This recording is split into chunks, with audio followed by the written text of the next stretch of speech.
What if the real turning point wasn't the moment she left, but the moment you didn't chase her?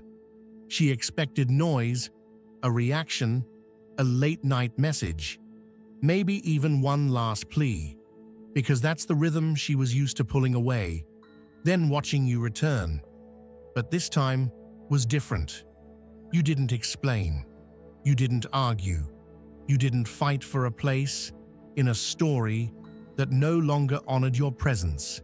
Instead, you chose silence as a declaration of self-respect, not out of weakness. And that silence, it wasn't empty. It was powerful.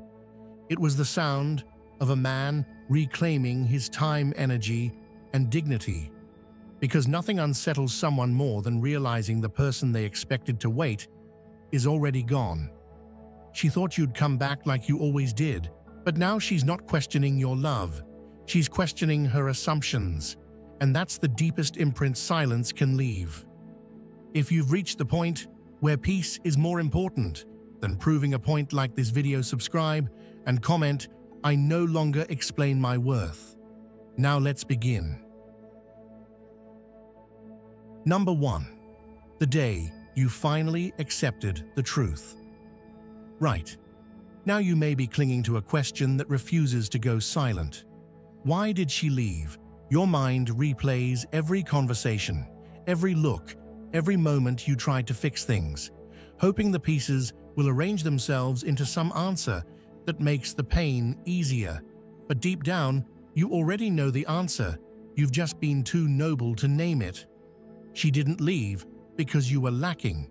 She left because she couldn't see your value.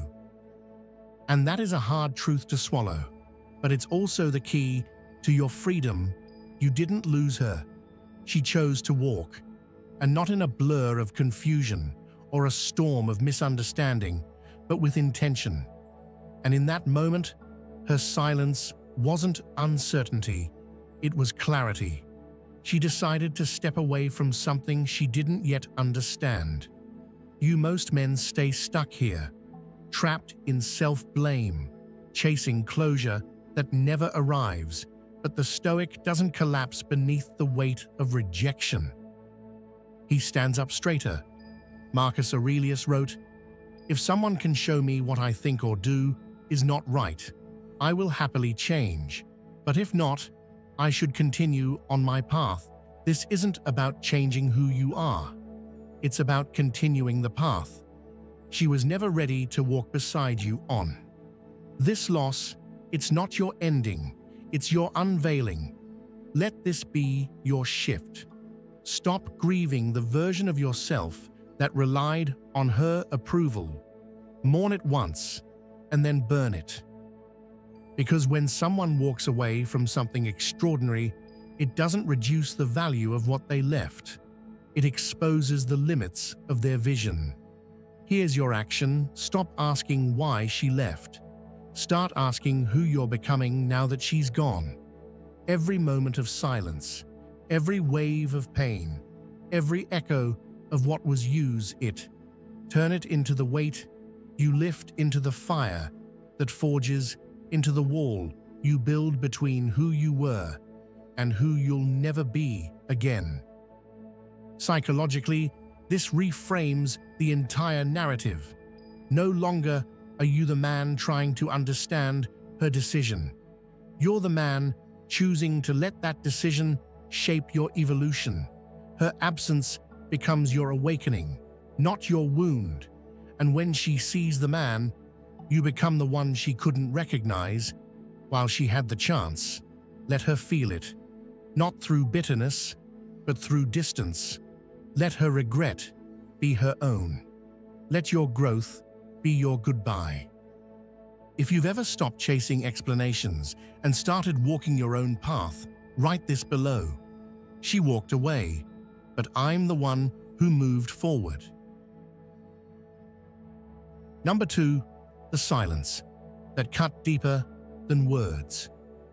You could have sent the message, you could have called, explained, defended yourself, tried one last time to be understood, but you didn't. Not because you didn't care, but because you finally did about yourself. You chose silence not as a retreat, but as a weapon, not to wound her, but to protect your peace.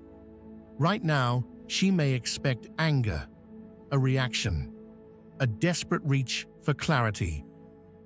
But what she meets instead is your absence, sharp, sudden, and full of meaning.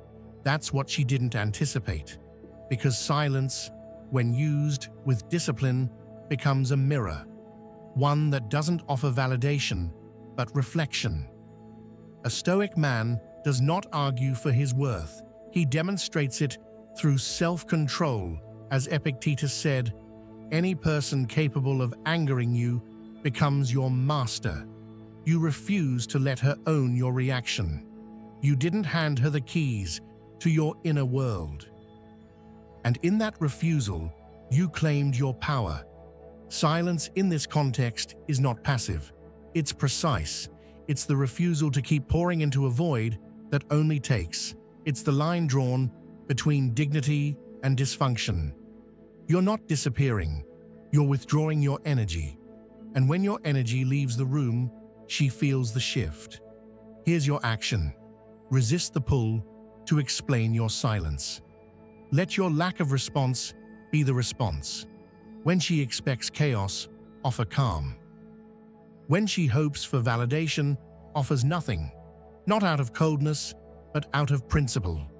This act changes the entire psychological equation. Your silence interrupts the pattern. It forces her to sit with the consequences of her choices. No longer cushioned by your comfort, she faces her actions alone. And in that space, the mind questions, why didn't he react? Did he stop caring? Or worse, did he finally see his worth? That's what haunts her. You haven't cut her off to punish her. You've cut the cord to preserve yourself. You've decided that your peace isn't negotiable.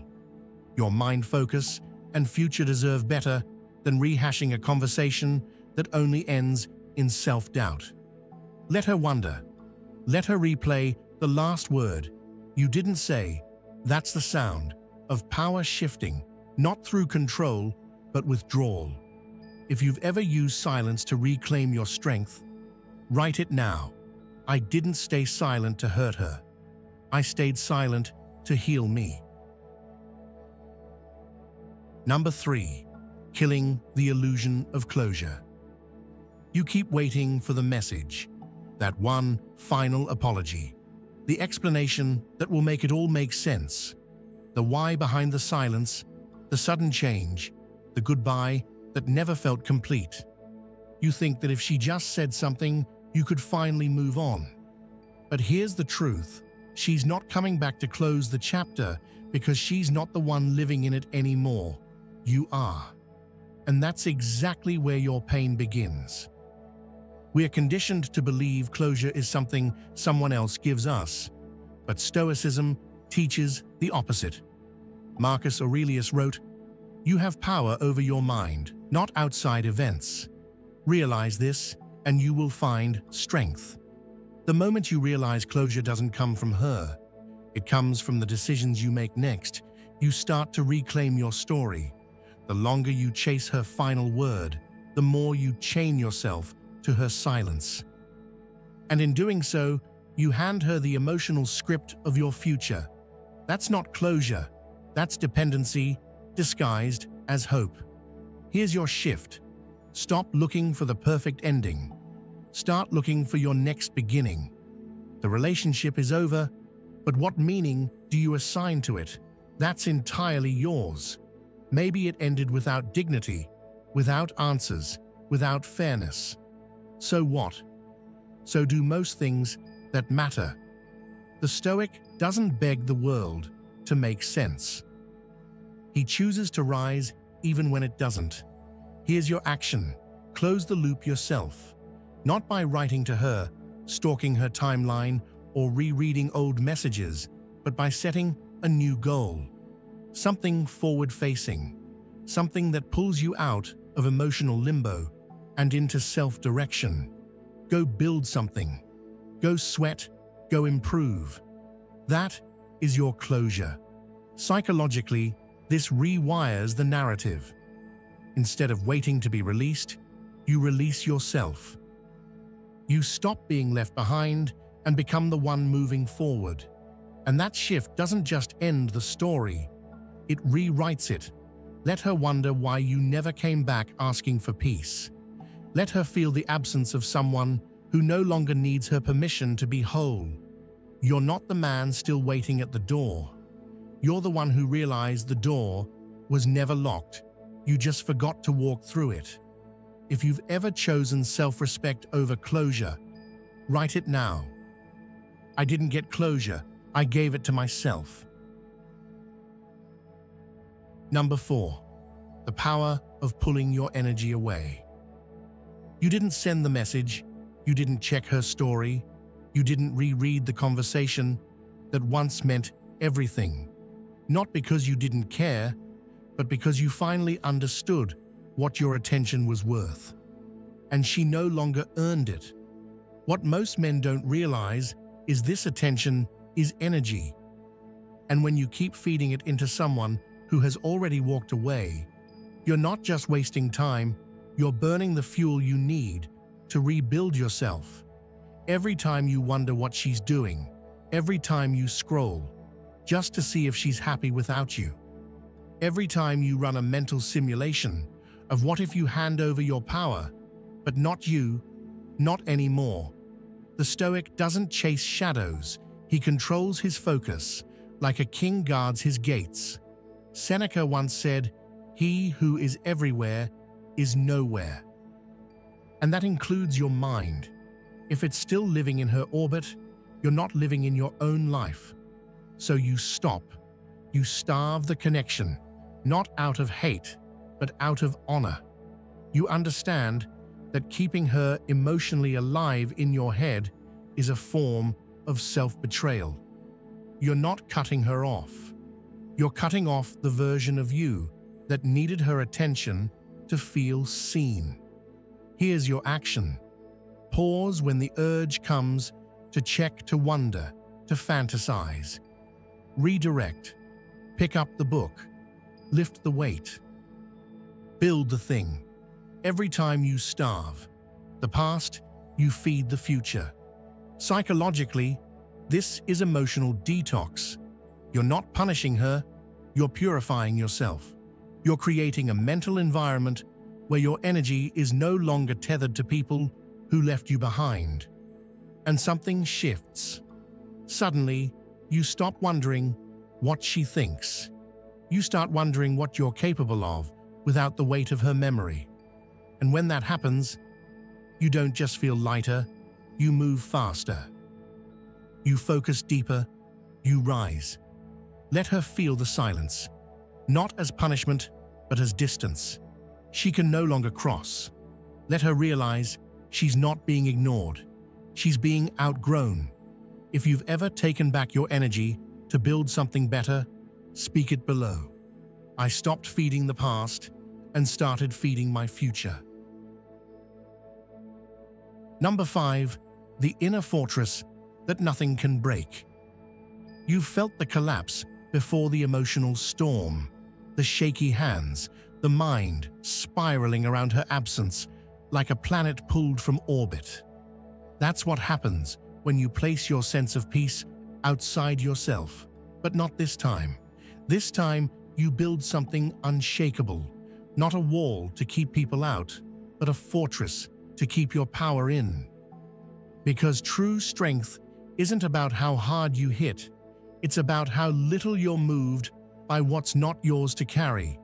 When she left, she didn't just walk away from you. She walked away from someone ready to become indestructible. And this is the beginning of that man. The Stoics didn't seek control over others. They mastered the self.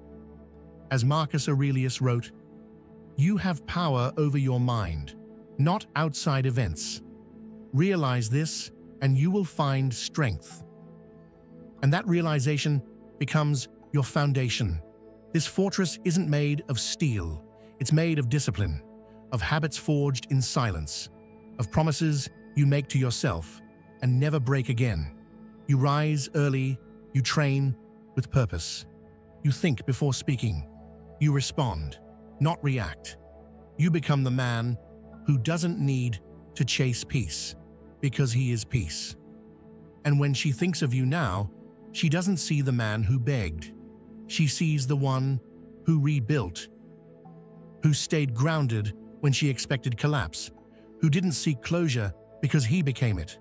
Here's your action: create daily rituals that reinforce your emotional core. Meditate, reflect, move, learn. Make this fortress real, not just in concept, but in practice. Build routines that remind you don't crumble when someone exits, you rise, because they did. Psychologically, this gives you an identity beyond the breakup. No longer is your value tied to a role in someone else's life. You become sovereign whole. And when you reach that point, nothing she says or does can touch you. She might test the walls someday. A message, a memory, a moment of curiosity. But she won't find the man who once needed her validation. She'll find someone untouchable. Not because he's numb, but because he's finally complete. If you've ever built your strength in the silence she left behind, speak it now. I didn't build walls, I built a fortress within. Number 6, when she realized you were out of reach. She used to think you'd always be there. No matter how cold she got, or how distant her words became, you'd be waiting, checking, wondering, still hoping. Because that's what she was used to. Men who made their hearts a revolving door, but then you disappeared. Not in bitterness, not in rage, but in silence, so grounded it felt final. You didn't block her. You didn't announce your exit. You just moved on, and not in half measures. You built a life that made looking back feel irrelevant. That's when she started to feel it. At first, she might have called it indifference. Then she called it change. But eventually, she had to admit what it really was. Distance, emotional, spiritual, mental distance she could no longer cross. The Stoics called this transcendence. You didn't just detach, you elevated. You stopped waiting at the door of the past and built a new house on higher ground, one she can no longer enter. Epictetus said, "Freedom is the only worthy goal in life. It is won by disregarding things that lie beyond our control." You didn't just stop calling, you stopped caring, whether she answered. And that's the shift that haunts her. You're not ignoring her, you've simply outgrown her. And nothing is more painful than realizing the person who once revolved around you no longer revolves in your direction. Because now she sees you thriving, calmer, more focused, surrounded by things and people she can't touch. Here's your action. Stop keeping the door cracked for a return that serves no future. Stop thinking healing means being open to reconnection. You owe her nothing, not after you've outgrown the man who needed her.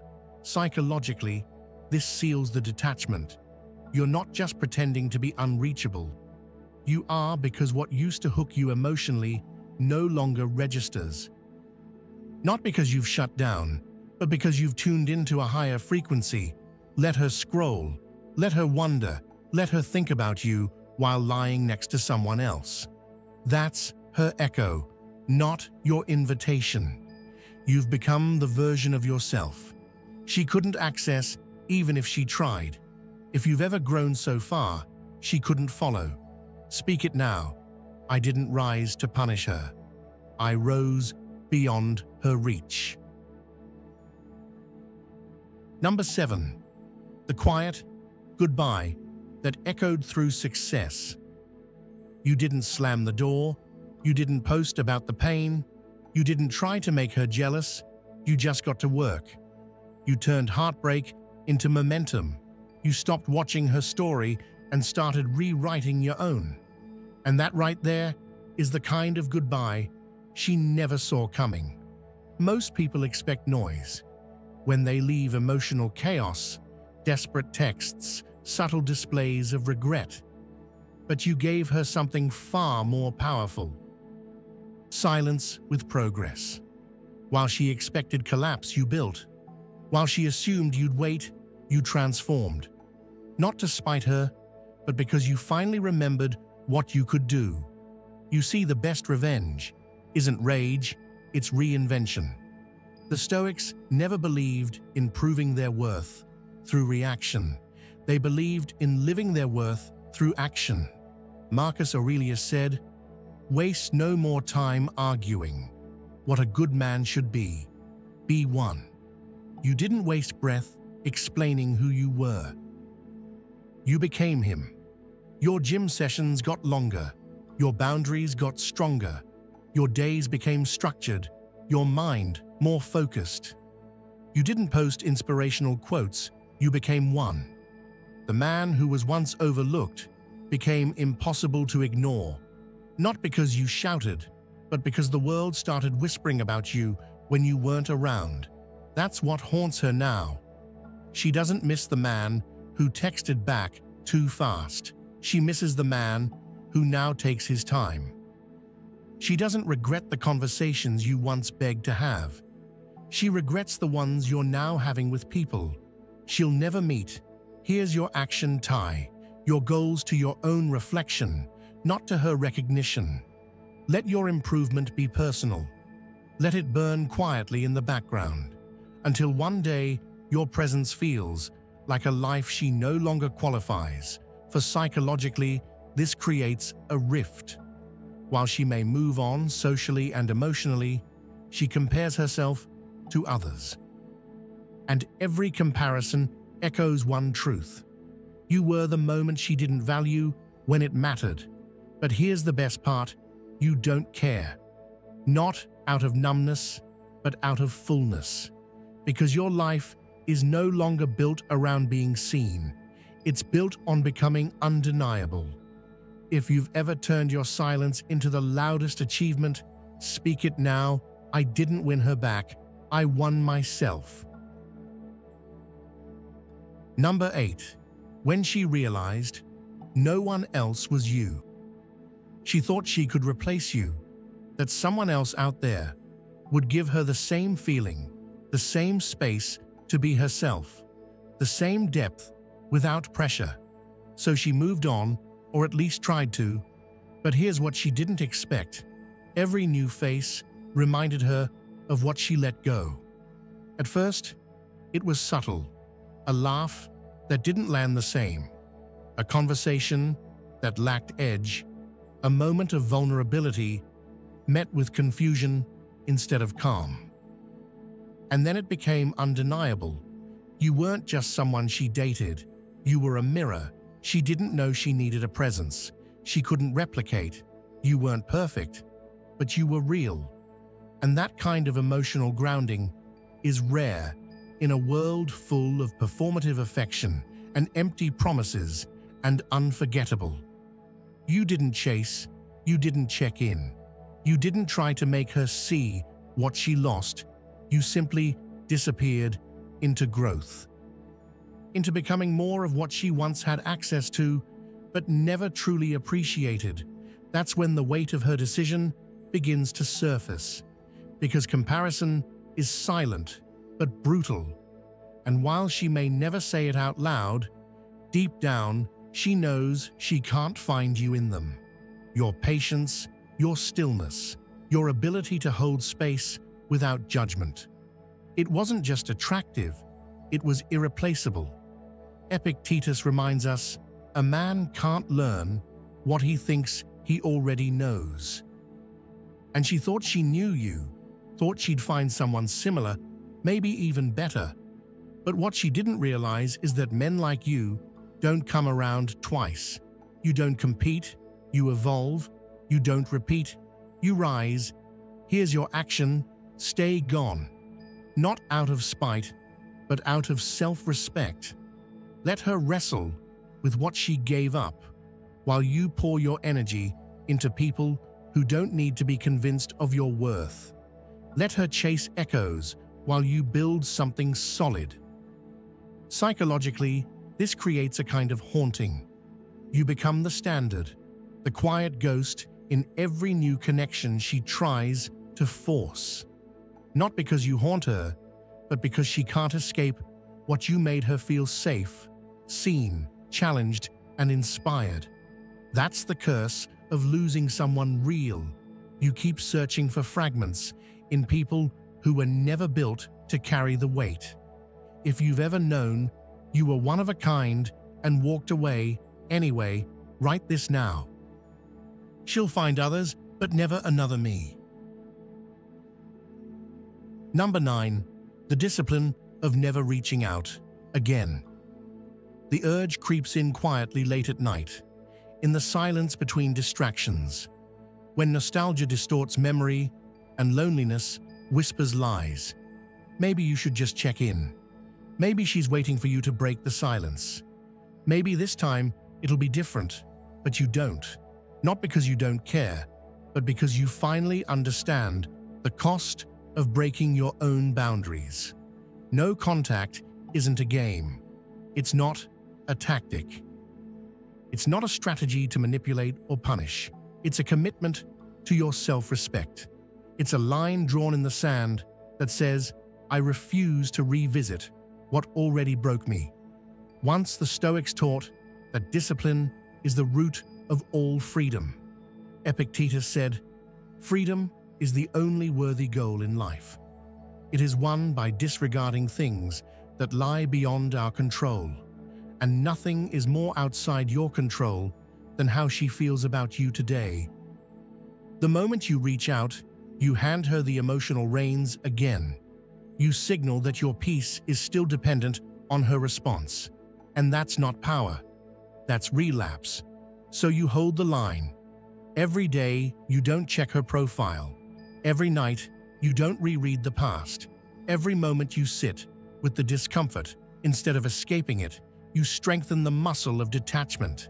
And that muscle, it's what separates the man who heals from the man who loops. Here's your action. Stop when the impulse to reach out rises. Breathe. Ask yourself, what part of me is seeking her permission to move forward? Then do something your future self will thank you for. Journal, train, build, reconnect with your mission, not your memory of her. Psychologically, you break the dependency loop. Your brain, trained by past reinforcement, will scream for contact, but with time and consistency, the silence rewires your nervous system. You no longer associate her name with hope, you associate it with growth. Let her wonder why you never folded. Let her scroll through old messages, realizing the thread was never picked up again. Not because you forgot, but because you finally remembered who you are. She lost access to the man who once made her his priority. And by the time she realizes what that truly meant, your life will be too far ahead for her to catch up. If you've ever resisted the urge to break no contact and chose growth instead, speak it now. I didn't reach out because I reached higher. Number 10. You were the gift. She just didn't know how to receive it. She thought walking away meant winning, that leaving would place her more in control and over you. But one truth eventually settles into every heart that lets something good slip away. You can only leave what you never truly understood. And she didn't understand you. She mistook your patience for passivity, your consistency for convenience, your love for something easy to replace. But now, long after you've gone quiet, after your presence no longer circles her world, she begins to feel it not in a single moment, but in slow waves of memory, unmet needs, and silent regret. Because now she sees what others lack, your integrity, depth, and discipline. She recognizes the difference between attention and intention, between temporary chemistry and lasting connection. And the more she searches for you in others, the more she realizes you weren't lucky to have her. She was lucky to have you. That's the final Stoic truth. You were the blessing, not because you were flawless, but because you were real. And real is rare. But here's what completes your strength. You don't need her to admit it. You don't need her closure, her apology, or her regret, because you've outgrown the version of yourself that needed her to recognize your worth. Now you just embody it. As Marcus Aurelius said, "Look within. Within is the fountain of good, and it will ever bubble up if thou wilt ever dig." You've stopped waiting for her acknowledgement. You've dug deep, and you've found your own. Here's your action. Keep rising, but not to prove her wrong. Rise because your life demands it, because your purpose is bigger than being remembered by someone who couldn't value you. Let your peace be the echo of your presence. Let your success speak where words never could. Psychologically, this seals the transformation. You're no longer the man who was left. You're the man who left behind everything that made you smaller. You didn't lose her. You lost the illusion that she was your destination. She'll think of you not in passing, but in comparison. And every time she does, she'll realize he was the gift I wasn't ready for. If you've ever recognized that your value never depended on someone else's vision, speak it now. I wasn't lucky to have her. She was unready to receive me. You didn't come back not because you stopped caring, but because you started caring about yourself more. You realized that silence wasn't giving up. It was growing up. It was letting her sit with the echo of everything she ignored. She may never admit it, but deep down, she feels it. The absence, the weight of what's no longer chasing her. And the irony, that's when you become unforgettable. Not through noise, but through the discipline of staying gone. She didn't expect the silence. She never thought it would last, but now it speaks louder than anything you could have said. If you're done seeking closure and ready to live it like this video, subscribe and comment. I've outgrown the need to return. Move on with quiet strength. Let your silence say what your words never needed to.